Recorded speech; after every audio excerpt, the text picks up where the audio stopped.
Jamani, sisi vijana katika harakati za utafutaji wetu, sisi tunafanya tusifanikiwe. Wakati wako mwingine wanatuombea wakisema, Mungu mubariki Juma, Mungu mubariki Rafaeli. Mungu anakuja huko mjini kukutafuta ili akupe baraka. Mzazi amekuombea, anapa tunaita amani. Ulikuwa unaitwa Juma, umebadilisha unajiita ya amani. Ulikuwa unaitwa Rafaeli, umebadilisha unajiita. Sasa hapo utafanikiwa aje?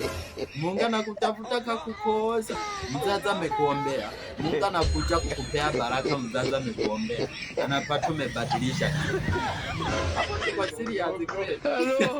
Alafu hapo tunahitaji kufanikiwa. Tutafanikiwa vipi? Na tunabadilisha majina wazazi wametupea. Wazazi pale ana kila siku, wengi wao tunaishi kwa maombi ya wazazi, lakini